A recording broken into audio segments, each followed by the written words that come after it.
জনাব শামসুজ্জামান দুদু, একটু এই প্রসঙ্গে আসতে চাই। জাতিসংঘ সাধারণ অধিবেশনে মাননীয় প্রধান উপদেষ্টা যাচ্ছেন তিনটি রাজনৈতিক দলের 4জন সদস্য যাচ্ছেন। বিএনপি থেকে মির্জা ফখরুল ইসলাম আলমগীর এবং তারেক রহমান পররাষ্ট্র বিষয়ক উপদেষ্টা, জামাত থেকে যাচ্ছেন, এনসিপি থেকে যাচ্ছেন। আমাকে একটু মানে একটু বুঝতে চাই আপনার কাছ থেকে, তারা সেখানে গিয়ে তাদের ভূমিকাটা কি হবে বা কি করবেন?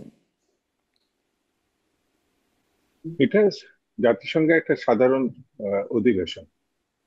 এখানে সরকার মনে করছে নতুন প্রেক্ষাপটে বিএনপি বা যাদেরকে তিনি সঙ্গে নিচ্ছেন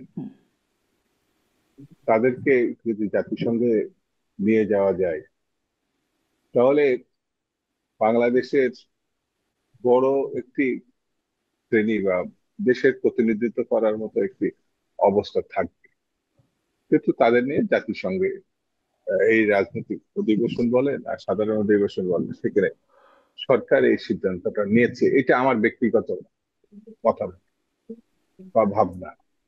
তো এই জাতিসংঘে গেলে জাতিসংঘের বাইরে যেসব দেশ আছে সেগুলো না, জাতিসংঘভুক্ত, যেমন ভারত বা ইউরোপ বা অন্যান্য দেশ, যেহেতু এখন কিন্তু আওয়ামী লীগ নাই, কিন্তু আওয়ামী লীগের কিছু বন্ধু দেশ আছে, তার ভিতরে অন্যতম ভারত। সেহেতু তাদের ভূমিকা কি হবে এখনো কিন্তু আমরা স্পষ্ট জানি না। কিন্তু গত 1 বছরে তাদের কথাবার্তা, চাল চলন, এগুলো আমরা জানি। সেই জন্য সরকার যেহেতু মানে এই ধরনের পদক্ষেপ নিয়েছে, আমি মনে করি এটি যৌক্তিক এবং দেশের বিরাজমান পরিস্থিতিতে এটি উল্লেখযোগ্য ঘটনা। সেই জন্য জি, এটাকে আমার কাছে খারাপ কিছু যৌক্তিক মনে এবং হয় না। ভালো সিদ্ধান্ত বলে মনে হচ্ছে, কিন্তু তারা আসলে সেখানে কি, তারা কি ভূমিকা পালন করবেন?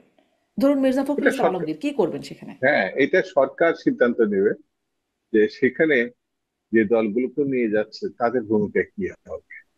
এটা সরকারের কিছু কথা থাকে প্রকাশ্যে, কিছু কথা থাকে অপ্রকাশ্যে। তো যেটা অপ্রকাশ্যে সরকার এখনো ব্যক্ত করেনি, সেটা নিয়ে আমাদের মতামত আমি না, কিন্তু ব্যক্তিগতভাবে সরকার বড় যা দলের। বলবেন তাই কি করবেন শুধুমাত্র? মির্জা ফখরুল ইসলাম আলমগীর একজন মানে সেই মাপের রাজনীতিবিদ, তিনি নিশ্চয়ই, তারও নিশ্চয়ই কিছু নিজস্ব বা বিএনপিরও নিশ্চয়ই কিছু নিজস্ব এজেন্ডা থাকে, নাকি থাকবে না? না থাকলে সেখানে যাবে কেন? আমেরিকায় তো প্রায়শই আমাদের নেতারা যান। আমেরিকায় যাওয়ার জন্য তো উনি যাচ্ছেন না, আমাদের পার্টির মহাসচিব। তো নিশ্চয়ই তার কাজ আছে সেখানে, জাতিসংঘ তার প্রয়োজনীয়তা আছে। তো আগে যাক, তারপর ভূমিকা দেখি, পরে আবার আপনার সঙ্গে আলোচনা করা যাবে। আচ্ছা, মানে এমনি আলোচনা করে যাচ্ছেন না, গিয়ে যা হবে সেটা নিয়ে পরে আলোচনা হবে। আলোচনা করে যাচ্ছে না, এটাই বা আমি আমি কি করে বলবো, আপনার সঙ্গে শেয়ার করবো। একটা বড় পার্টি, যে পার্টি এখনকার প্রেক্ষাপটে সরকার পরিচালনা করার মতো সবাই মনে করছে এটি আহ, উপযুক্ত পার্টি এবং এরা ওটার মধ্য দিয়ে সরকার গঠন করতে পারে। তো সেই পার্টিতে হঠাৎ করে কোনো কাজ করবে এবং কোনো কাজ ছাড়াই সেখানে যাবে, এটা তো ভাবা ঠিক হবে না।